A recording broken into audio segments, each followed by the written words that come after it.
Happy Monday, everybody. You know it's a Monday, which means another edition of Ask Mike. Courtney Mims alongside Mike Irwin. Mike, we've got a lot of great questions, about a lot of Hog sports this week. A real diversity. Football, basketball, baseball, a lot of stuff. You name it. We got all the questions about it. Let's head right into it. Our first question is about Hog baseball from Razorback Redneck, who asks, what happened to our baseball team? They walked all over Florida in game one, and then it was like they decided to take a nap in the next two games. Yeah, a little more complicated than that. The issue was that Florida's Thursday night starter, who's normally their Friday guy, they moved everything up a day. He's very good. ERA of under 2, been hard to hit. He's sailing through 3 innings, needs just 30 pitches to wipe out 9 Arkansas batters. Connor Nolan's pitching well too, but this guy is smarting off. He's starting to cuss at Razorback batters. He's yelling at the umpire, and the next thing you know, this guy blows up in the 4th, starts giving up hits, walks, runs, and he doesn't last but 5 innings. And Arkansas beats him, and so everybody thinks, okay, we got this series won, might even get a sweep. But Florida's pitchers got better the next 2 days. They were the opposite of this guy. Not as good as he is technically, but they pitched better.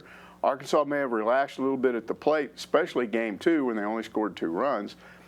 But basically, this goes back to something we've been talking about over and over and over again, which is all the games this year in which Arkansas has gotten away with leaving runners on base. Left 16 guys on base in those number 2 game, number 3 game, and it cost them. And then Arkansas starting pitching went backwards, you know, and that's the real concern right now is you've got this Friday night guy, Connor Nolan, that's getting better and better, but your other 2 guys are, as we get deeper in the season, starting to have some problems. And I wonder if at some point Dave Van Horn's not going to come in and adjust that starting lineup a little bit. We'll see if that happens. But the bottom line is Arkansas lost 2 of 3. Their lead is down to just 1 game, and they got one of those 2 teams that's behind them by a game is LSU. Got to play them this week. You could fall really fast because there's 3 teams back there 1 game behind. Arkansas could drop all the way to 4th if they have a bad series against LSU here. Right. And you almost want to say that Arkansas did better when Florida's pitchers smarted off on them, right? Why didn't the other 2 guys do that, right? They wish they'd kept doing it, but it didn't happen. Yeah, it needed to happen in game 2 and 3. Our next question, Piglet asks, is it just me, or does Razorback baseball team look lost at the plate until 4 to 5 innings into a game? It seems like they let a lot of good pitches go by early in the game, get behind in the count, and end up striking out. They almost never score in those first innings. Yeah, I'm not so much concerned about what they score in the first or second innings or whatever. There's a lot of teams that first go around, first time you're at bat, that your starting lineup, you're looking at what they do. You go back to the dugout and talk to other guys, and it's not unusual to not get going until everybody's kind of gone through one time. I'm not concerned about that so much as what we talked about before, which is you leave all these runners on base. Doesn't matter where you score the runs as long as you score them, and you need to take advantage when you've got people on base, and that's the whole point. Yes, they started off slow in games, but I've seen some games where they put people on base and didn't get them in. And it's because some of what we've talked about, what he talked about. You're sitting there looking at strikes that you could have hit, then you strike out because you got a 2-strike count on you and you swing at a ball, put yourself in a bad position. A lot of this stuff is plate discipline. Yeah, definitely. And that's something DVH actually has mentioned many times, you know, at the Swatters Club meeting. What was it, last week or 2 weeks? Absolutely, he knows. Somebody said, hey, you telling the guys not to swing? No, I'm not telling them not to swing. We just want them to swing at good pitches. So that's a very good point, Mike. Our next question, Ben Dyer wants to know, have you seen the Twitter war that's erupted between Tennessee and Arkansas baseball fans? We don't even play them this year. What's going on? It has to do with an online article that was written for Tennessee about their approach. Now, Tony Vitello, their coach, has always been this way. He's a in-your-face kind of guy. He goes out and recruits guys that like that. And believe me, it's not hard to find teenage baseball players coming into the college game that think a lot of themselves and like to in-your-face to the opponents. And they do a lot of gesturing during games. They They mouth off. It's sort of what Dave Van Horn was talking about in his preseason press conference when he talked about there are some teams in the SEC I don't really like what they're doing. And he was talking about Vitello. He's also talking about Ole Miss and some of these others where the players smart off during the game. Van Horn said, look, I just rather play baseball. I could do without that stuff, but, you know, it is what it is. That's the way Vitello coaches. And it's working for him right now. Yeah. What happened then is some of the Tennessee fans got on there, and one of them in particular made the comment, we don't care if other fans don't like our baseball team because Alabama fans don't worry about how other fan bases feel about their football team. And that's when he got really hammered by Arkansas, because Arkansas fans were saying, first of all, Nick Saban is not doing what Vitello is doing. He doesn't get there and smart off, and he doesn't teach their players to smart off. Their fans may be a little bit arrogant, but they been winning national championships all the way back to the 40s and 50s.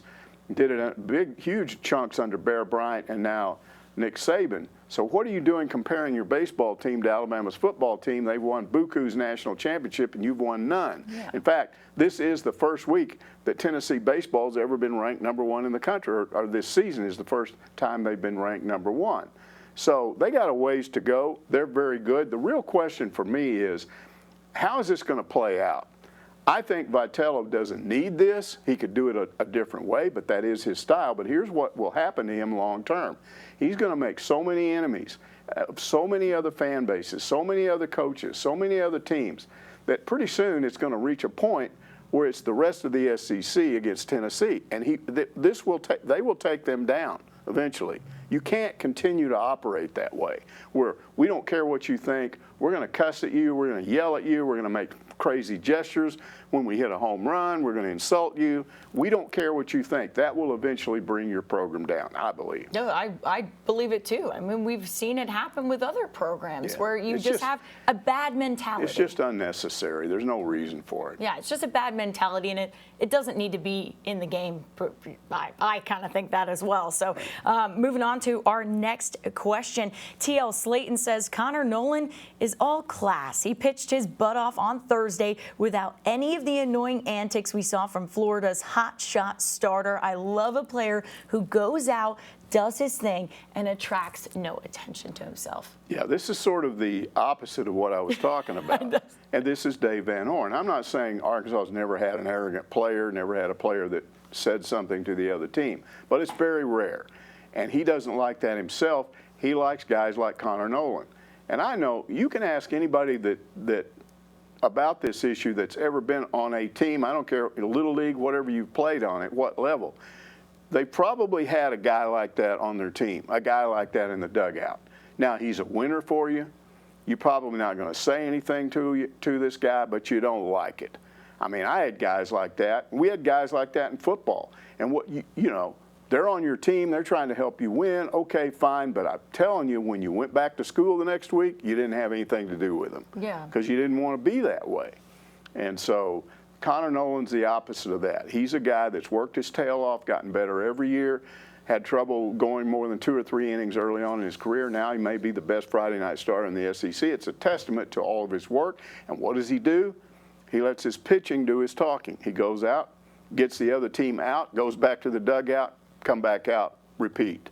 That's the best way to be. It's nice to see that a Razorback fan acknowledging that. Yeah, and it's nice as well because, you know, it's nice to have class, you know. You just want to go out there and treat yourself, you know, we're just at a better standard than everybody else. Tennessee fans may say they like this, but deep down inside, they'd still rather that they'd be winning with guys like Connor Nolan. Yes, I agree with you completely on that. And Connor is a great person as well. When we've gotten to talk to him, he's wonderful to speak to. And so he carries himself with class.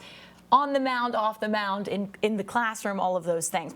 Hog fans are weighing in on what Robert Moore needs to do to get out of his batting slump. John Cloud Vanham? Is that right? John Claude Van Ham. John Claude Van Ham. That is a great name. A ton of big swings, trying to get out of it. An easier swing from Moore, and he's a doubles machine. You get into this with people because Robert Moore's in a slump. He's down to about 240. There's only, I think, one guy below him Brady Slavens may have a lower batting average, but of the guys that commonly are in the lineup, and that's a weird position for him to be in. I mean, he's definitely dropped off from a year ago. He's only got 3 home runs. He was hitting home runs last year, batting 260, 270. And so naturally people are going to weigh in, what's wrong with him?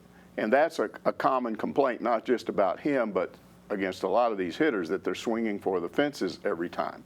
But then again, you go and you look at on social media, and you've got people saying, no, the opposite of that. He's not hitting enough home runs because he's not trying to hit home runs. So you can't win for losing. Here's all I know. He's got a hitting coach. I'm sure they're working on it. We haven't talked to him about what the deal is, but if this continues, there are going to be questions, what's wrong with Robert Moore? We'll just have to wait and see. I think he'll get it worked out, but I didn't see him sitting there at 240 batting average and 3 home runs, and we're approaching the halfway point in the season. I didn't see that happening. Well, Not Too Bright has what he thinks is a better solution. He says this is going to be an unpopular opinion, but Bob Moore needs to sit an SEC game. He's trying to do too much, too soon, too hard. If it was good enough for Slavens and Webb, when they did it, it was good enough for Bob Moore. Maybe if the slump continues. Those 2 guys he mentioned were down around 200. Yeah. As I said, Robert Moore is down around about 240 right now. I think it's too early to do that. The problem you have when you sit Robert Moore is you end up without him at second base, and he's one of the best second basemen in college baseball. So I don't think Dave Van Horn wants to do that. It would be a drastic move. If his batting average continued to dip and he got below 200, maybe he would do that, but I don't think that's going to happen because I think he'll bounce back. Yeah, and it's not, he doesn't need it as a motivation factor, does he? I wouldn't think that's his problem, no. Yeah. Well, Blood Red Hog wants to know, what is going on with our QBs? Lucas Coley is transferring and Malik is a part-time receiver. Is Cade Fortin so good that Lucas thinks he's QB number 4 now? Well, it's not a matter of what he thought. I don't know what he thought, but he was number 4. He was working number 4. And that's because Fortin came in, and it's 2 things. Hornsby's not a full-time receiver. He's still quarterback. There's just a package. So he was at number 2, and then Fortin, a kid they brought in from South Florida who had also started at North Carolina, has been around the block. This guy's an upperclassman. I've watched him. He's really good. He came in and moved up to that number 3 slot. And honestly, right now, I believe if we were playing and it was in season and K.J. Jefferson got hurt, I would not be surprised if Fortin moved into that slot. He's just got more experience than any of the other Arkansas quarterbacks, really more than Jefferson, just not FCC experience. The kid has 2 years of eligibility. He's this good based on what I've seen, and I want to get a better look at him. But it wouldn't be surprising to me if you give him another this year in the system, get him around to this point next year, and Jefferson is gone off to the NFL. It wouldn't shock me at all to see Cade Fortin become the starter because you always want an experienced guy in your system. And he might look, Kendall Briles might look at him and say, man, he's improved a lot since he got here. He's learned our system. He's that good. So Coley really was number 4. There's been a lot of talk about why he left and what was said and all that. None of that's really important. The bottom line, he's hitting the portal. Some people are saying that he's had 4 or 5 offers to go other places. One guy emailed me and said, or texted me and said, he's talked to him personally, and he thinks he's going to Houston. So we'll see where he ends up. But he's a good guy. We hope he goes somewhere else and is successful. Yeah, and especially if there's so much. I mean, this isn't a bad thing, right, Mike? To have depth at the QB position. Well, it's much better than a year ago, where I have to believe that Kendall Briles didn't sleep well last year, worrying about what would happen if K.J. Jefferson got hurt. And now with Fortin, I think you've got a guy. He's played it. He started at 2 different schools. You watch him. He's a bigger physical guy. He's not quite as big as K.J. Jefferson, who is, but he's right there. He's 6'3", 210, 215. He's big. He can take punishment. He's quick enough. He's got quick feet. He's got good movement. He makes good decisions. I think he's the kind of guy that in a pass rush would move well inside a pocket, get himself open. to throw to a downhill receiver, and he's got a good arm. So I'm impressed with him. Hey, that's never a bad thing. And speaking of, we just brought up Kendall Briles and sleeping well this year. Regarding some positive comments made by Kendall Briles about the quarterbacks after Saturday's practice, Brian Reed says, I hope so. We've got like one QB now. Yeah, and that's where most fans are, because they watched last season and they watched Hornsby, and they're thinking like, we got one quarterback. But again, I've just explained it. No, you don't. Hornsby is better. I watched him. He's definitely better. His passing is better. I'm not as high on him as a runner as other people are, simply because they're looking at the fact that he was on a track team and that set some record in high school, and he's got really good speed. That's impressive, but it's not football speed. When he goes down the line on the option, he doesn't turn on a dime and go upfield. He kind of floats. And that's what I've seen from him when he's been in games. That's not football speed. Football speed is you're moving down the line of scrimmage kind of slow. You turn and explode instantly. And I'm not saying he can't do it. I haven't seen that from him. But what I am impressed with is that he's throwing the ball much better than he did a year ago. Yeah. So I think they've got two guys behind K.J. Jefferson now that both could come in and not be terrible. Exactly. And last year that wasn't the case. Yeah, Kendall Briles wasn't sleeping well. That Although definitely. I'm selling Hornsby short. He came in the A&M game and had a couple of, I think there were a couple of possessions where he was the quarterback. And he didn't do anything dumb, actually moved him down the field, got a first down, I think running the ball, maybe throwing one. So he did all right in that game. It's just that I think the thing that put him behind the UAPB game, in which Jefferson sat at halftime, and what I've been told is that Sam Pittman told those guys on the second unit, we want you to score points. This is your chance to show what you can do. And they didn't score. And Hornsby was the quarterback, and I think that's what moved him back a little bit. Yeah, hurt him a little bit going into this year. Well, Taylor Anderson says, thanks, Coach Briles and Odom, for staying. Great time to be a Razorback fan. Yeah, he's reacting to the first presser we've had with those guys in, I guess, about a year. It's really rare to get them, and we have so many questions of the coordinators. And this was a great opportunity, and one of the questions they both got asked, because we know that both had opportunities to go somewhere else after the successful season that Arkansas had, and they both chose to stay, both got raises. But when they were asked, they both said, basically, we stayed because we like Sam Pittman, our head coach. We like the players on this team. We like our fans. We like living here. And Odom went so far as to say, everybody thinks that I'm going to go take a head coaching job. He said, I would not take another head coaching job just to be a head coach. It would have to be a really, really good opportunity. So he may be here a while. I don't know. I don't think Briles will be around too much longer. But he, again, said, my family likes it here. You know, I like my players. He said, I couldn't look KJ in the eye and tell him I was leaving. Because he said, we're that close. So I love that. And from me, when I listen to those, and if you haven't listened to that bite, it is on our social media channels. Yeah. But when I listened to that, I thought, man, these are two guys who have a lot of pride for what they do and a lot of faith in what Coach Pittman is building here. Well, it was just good PR for the football program, for sure, for them to say that, really, and to Sam Pittman. Yeah, for sure. Well, regarding a quote he referenced on last week's Ask Mike from Mike Neighbors, Dr. Starks says, it was not a mischaracterization on my part, nor it a comment he made at the SEC tournament. This is his direct quote after the NCAA tournament blowout loss to Utah. I'll promise you I wouldn't trade 2 wins for the experience we had. Okay, Alyssa's not here today, but she and I did go back over and we looked at it, and it was easy because it turned out Nick Petriccioni of our staff was the one that asked that question where that quote was. So we went back and looked, and Alyssa thought that it was at the SEC tournament. No, you're right. It was at the NCAA tournament, and that is part of what he said. But what we both, when we looked at the entire answer to the question, we felt like lifting that quote out kind of created, there's no context to it. When you listen to the whole answer, there's better context. Here's what I got out of the entire answer. If all I had to do if all I did as a head coach was have my players come down here to practice every day, you know, we have mental practices, we have physical practices. If we do that in the afternoon, and then they go to class, and they study, and then they go home and they study, and they go to bed, and they get up the next day, and they repeat that process. And then when we go on road trips, we just go in, practice, play the game, come back. And especially in postseason, when we're going to other places, we might as well be anywhere, because we're not going anywhere. We're just going to come into the practice gym, the practice facility. We're going to practice. We're going to get mentally prepared for the game. We're going to play the game. We're going to come back home. If all I did as a head coach was that, I'd rather lose, and I wouldn't want to be a head coach. It's not just women's sports where you're seeing this now, because we saw Musselman do this, and they won.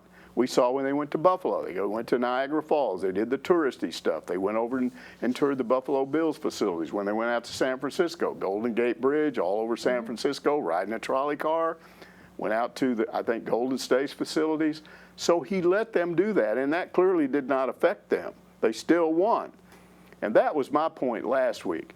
Having a little fun when you go somewhere doesn't mean you're going to lose, and that's not why the women lost. Now, let's address some issues here. They're not physical enough. What we've seen out of Neighbors' teams so far is they're really good shooting teams, and when they shoot well, they win, and they're amazing. When they don't shoot well, they get beat.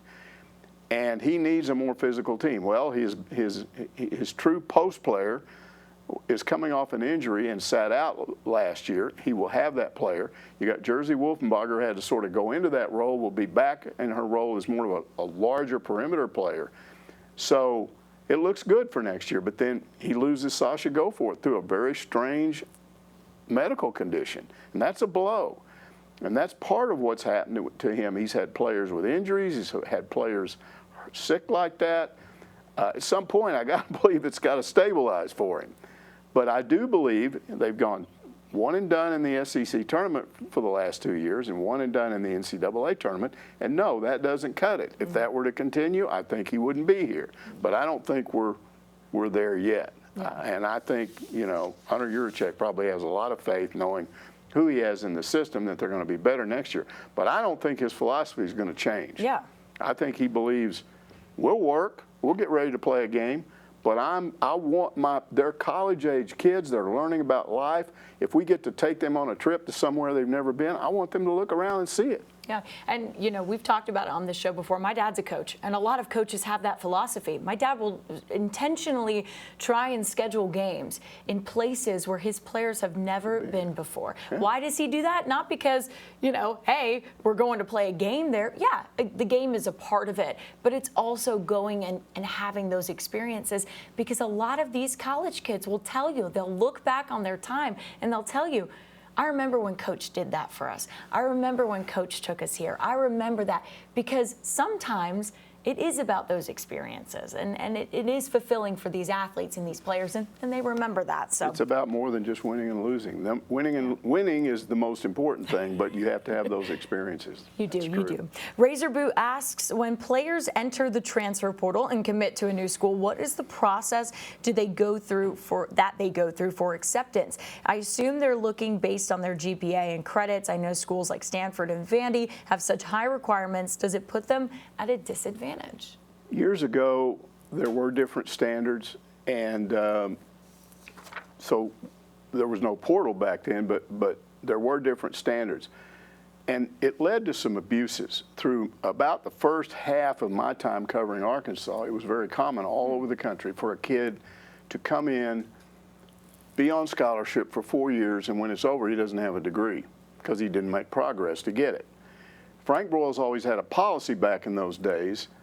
Okay, you didn't do the work you needed to do. We think it's important for you to have a degree now. If you come back and apply yourself and remain academically eligible and do your work and in your grades, we will pay for the rest of your education. It was a great thing. But that's been unnecessary for many years. I don't know how far back this goes, at least maybe 10 years.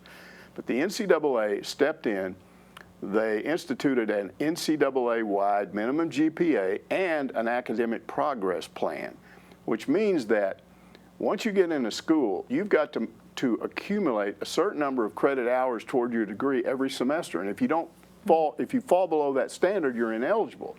And if you're ineligible, you have to get completely away from the team you're associated with. If it's football, you can't come around the football facility. You can't talk to the coaches. You can't use any of their facilities, their weight room, none of that stuff. If you want to work out, you got to go find some place to work out. You're on your own. You're just like another student until you get yourself eligible again, and then you can come back. Now, if you don't do that, eventually you're going to be off scholarship. But the point is, anybody entering the portal is eligible, or they wouldn't be, they wouldn't even be looking at you because you wouldn't have played. So if you played and you're eligible and a school wants you and you're in the portal, you will be eligible at that school. Now, there may be some things where they checked your grades and make sure you didn't flunk out that last semester or you didn't drop below that standard for if it's your third year in school, second year, or whatever. They may look at where you're supposed to be and make sure that you will be eligible.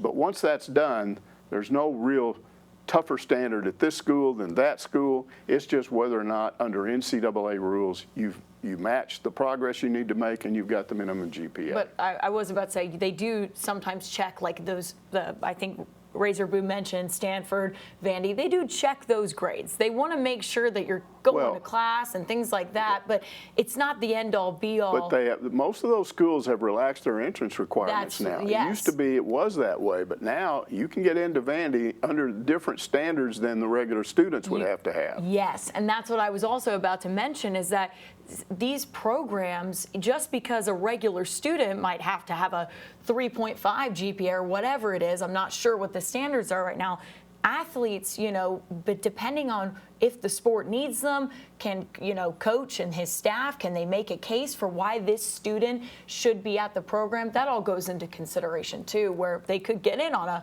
a lower GPA than some other students. Well, I just think when the NCAA stepped in and corrected this problem, created a universal GPA, minimum GPA, a universal path to graduation process, then a lot of those colleges said, okay, that's fine. We're not going to have somebody come in here and flunk out or play basketball for us for 4 years and not have a degree. Once that was embarrassing. It was bad. And so that's out of the way now, and I just don't think there are these big differences in standards anymore. Right. In fact, I know there's not. Right. Razor Boo has another question that relates to that topic. Coaches are employees of the university. What is the hiring process they go through for hiring and promotion? Ruda is the latest. Was his promotion approved by Hunter Yurachek or some other process the athletic department or school uses in situations like this? Okay. Basically, any coach that's hired is going to have to be ultimately approved by the Board of Trustees because there's a contract involved. You're going to pay them this much. This is their salary. These are the circumstances. So it's going to be reviewed. That's usually a rubber stamp for an assistant coach. Here's the process for a promotion or an assistant coach. I'm the head coach. You as the athletic director either trust me or you don't. I've got an opening. I'm going to bring this guy in. I say, I'm hiring this guy. 99% of the time, the AD is going to say, whatever you think. Unless there's some red flag there that he's aware of, he's not going to reject that. So he's going to pass that along. It'll go up to the board. They will approve it, and the guy is hired. Now, it's a little bit different when we're talking head coach because now the AD is involved because the AD is going to have to hire a head coach. Still, if the AD goes to the chancellor and says, here's my new football coach, then it goes over to the board, and they're going to have to approve it and approve the contract and all that stuff.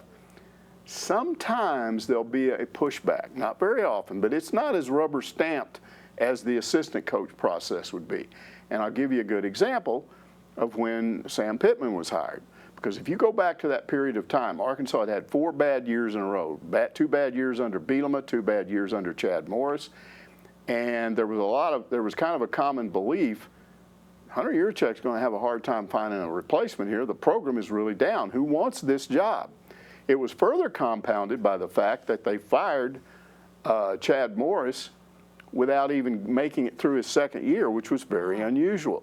That can work against you because other coaches look at that and go, they have unrealistic expectations.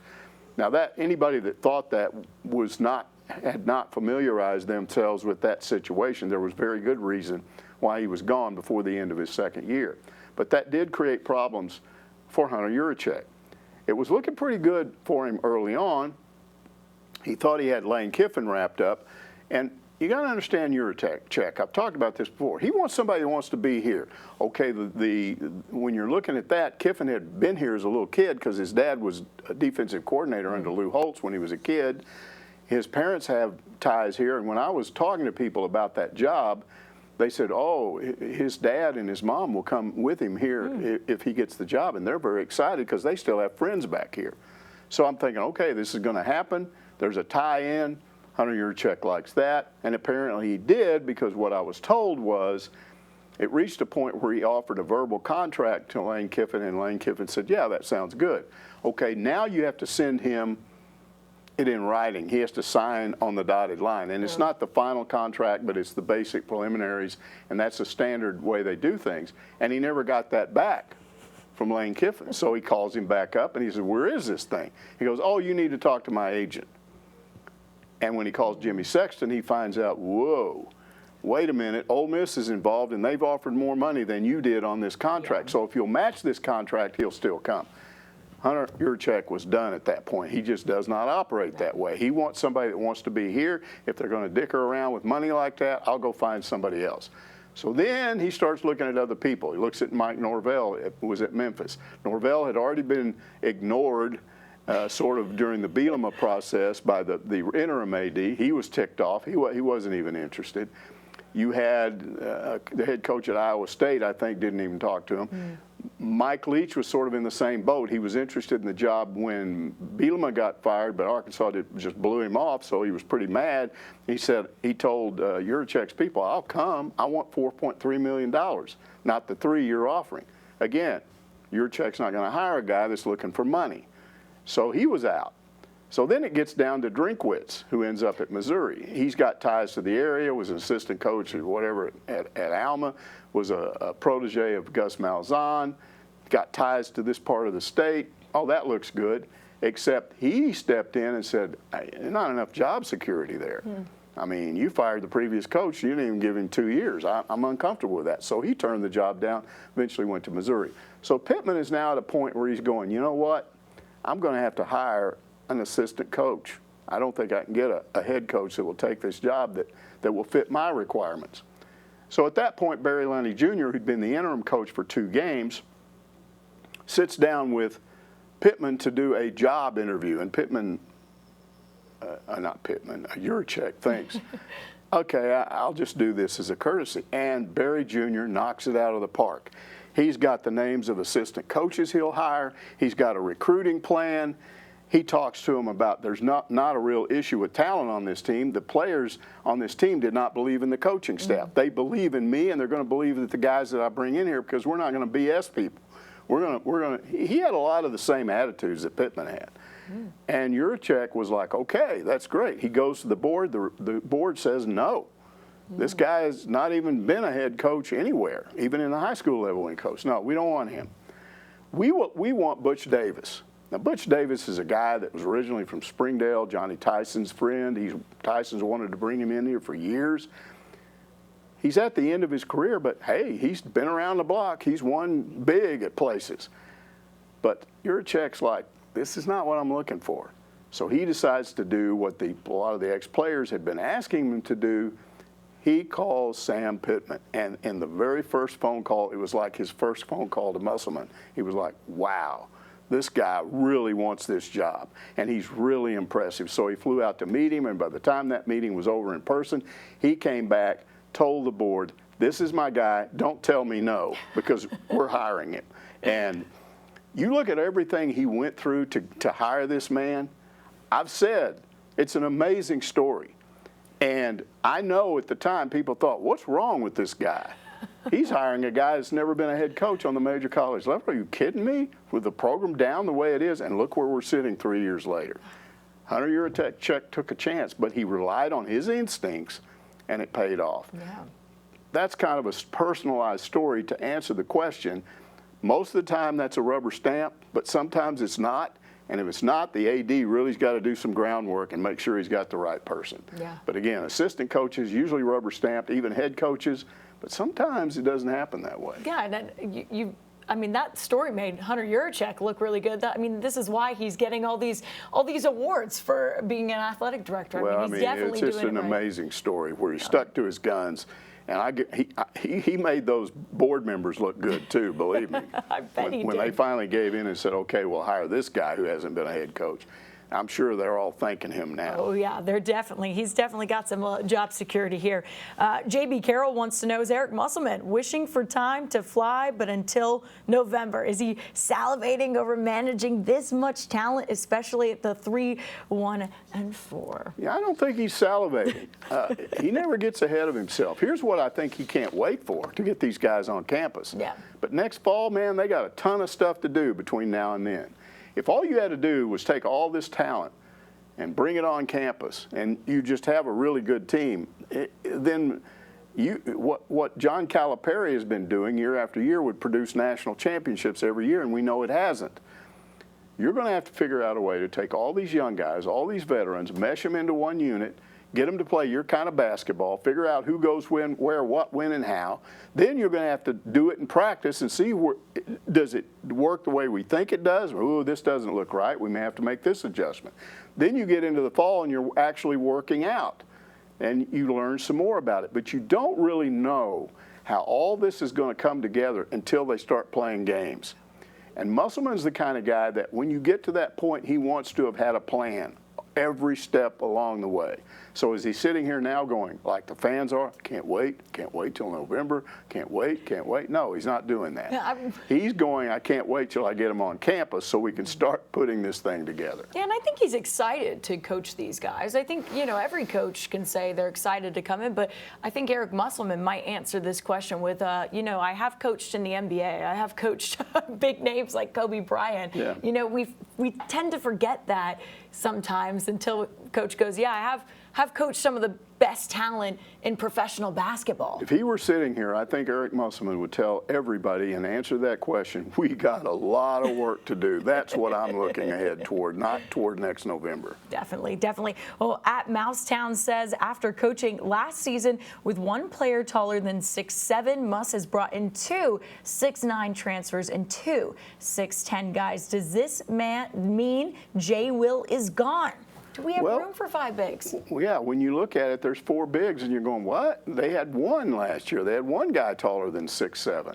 Now you're going to have 5?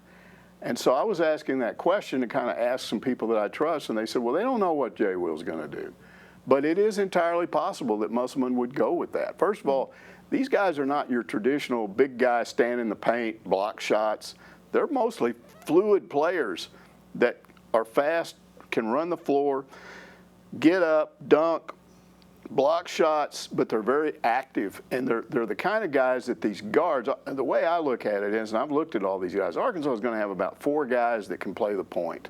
And the thing that you look at, the 3 McDonald's All-Americans, every one of those guys can distribute the ball, find people that are open.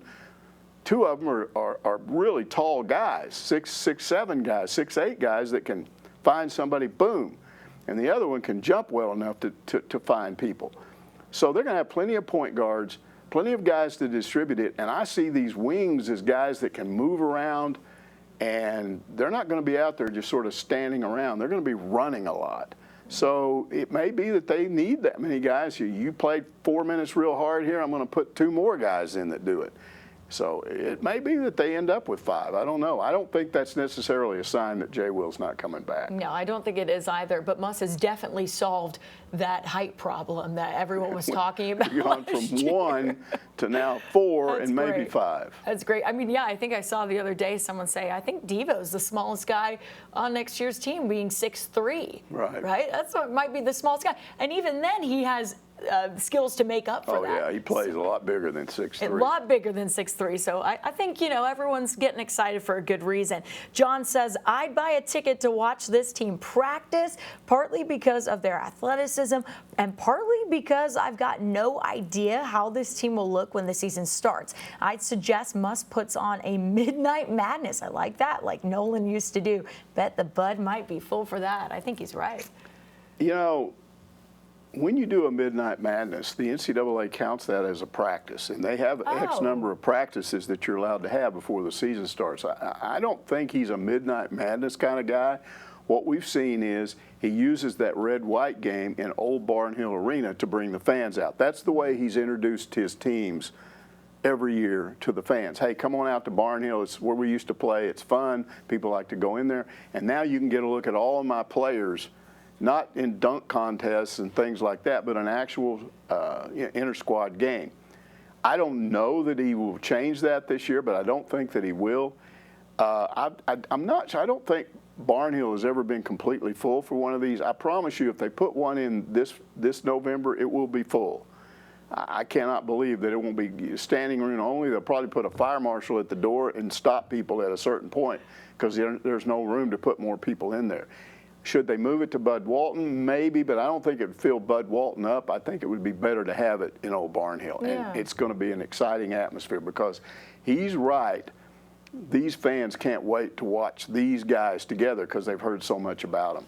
Yeah, and especially I like what you said about keeping it at Barnhill because it's a more intimate atmosphere. I mean, It is. You almost kind of feel like you're getting a closer look at the squad. It's not just Bud Walton's big, but if you're in Barnhill, it's just going to be so much more intimate and cool. I can't swear that's what he's going to do, but that would be my guess. I like that idea. I think he needs to watch Ask Mike and then, get that idea himself. Our final question is from Lanny, who says, you've traveled all over the old SWC and the SEC. Name the best and worst places for visiting fans, not counting Arkansas, because you're probably a little bit biased on that. I can't speak for fans. That's the problem. I can talk about before I started this job, and I would be prejudiced on this because I think in the old Southwest Conference, Lubbock, Jones Stadium was the best place for visiting fans. I was there many years, sat next to opposing fans. The only fans that ever complained were the Longhorn fans. They didn't like being out in West Texas. Too flat, ugly, can't wait to get back home. But the other fans I was around, they all liked it. So I'm going to go with Lubbock in the old Southwest Conference. I'm going to go worst place. This is a personal thing. I don't know. I haven't polled fans what they thought back in those days. And this isn't from when I was growing up because I didn't go to these places at that time. I only saw games where I lived. When I started covering Arkansas and started going into Texas to games and going to all these stadiums, there's no question. The place I didn't want to go, Austin and College Station. It'd be a tie for different reasons. The Austin fans were arrogant, didn't like to be around them. They had their nose up in the air, thought they were better than everybody. Much worse than other places that I went. And then in College Station, you just had to get used to the weirdness. They're just weird there. And some people like weird. I always walked out of there scratching my head. What did I just see? What's going on here? So those would be the two places. Now, in the SEC, the best place, I've said it before, for visiting fans, is Auburn. Yes. And there's a reason for that. It's one of the smallest towns in the SEC. It's a small town. And Auburn fans live in the shadow of Alabama inside their own state. They know Alabama gets most of the publicity. And I think their attitude is when people come here, we want to show them we have a better campus. We're friendlier. It's a better place to be. And I would agree with that. There's no comparison. I don't like going to Tuscaloosa. I do like going to Auburn. It's a good place. So I would say Auburn's the best place to go for visiting fans. The worst, there's no question about that. It's LSU. It's a Nutsville place. I mean, I did a radio show maybe 10, 12, 15 years ago. I lose track of time these days. But Arkansas just played LSU in Baton Rouge. This guy had been to the game. He calls in on the radio show. And he said he witnessed an Arkansas fan going into a porta potty in a tailgating area, and some LSU fans turned it over while he was inside of it. And his message that he wanted to get out to all Razorback fans who were listening that day, if you go to LSU, don't wear red and white because you'll have a target on your back. One of our own KNWA cameras one year in Baton Rouge they also have this in Baton Rouge. They have a secure area for media. Yes. They have barricades and they have security out there. That's to keep their wacko fans away from the media, especially the visiting media. But we had a camera that was set up across the street from that.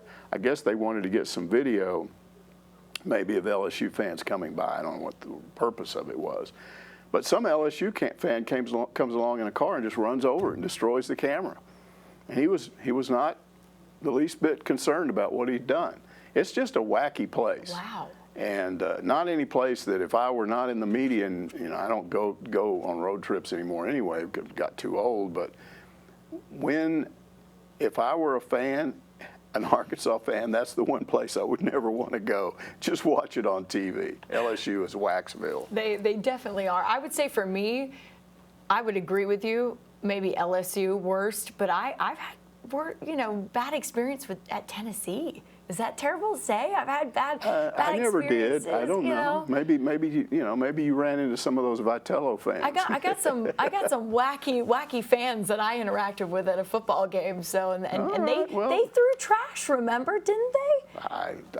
I've never seen that per se, but I don't speak for everybody. As I said, I'm giving my own personal opinion. I don't think there's any comparison. And I'd much rather go to Tennessee than Baton Rouge. LSU, than LSU. I get that. I'm going to say my best place. And is I Arkansas, don't like Missouri either, but not because of anything they do to it. It's just a weird place. Yeah, the football stadium's in a ravine, and their students sit on rocks and watch the game, and I'm like, they're a lot like A&M at Missouri. You just walk around going, what is this place?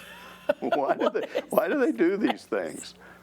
That's great. Well, that's all the time we have for this edition of Ask Mike. We'll be back next Monday answering more of your questions. Have a great rest of your week.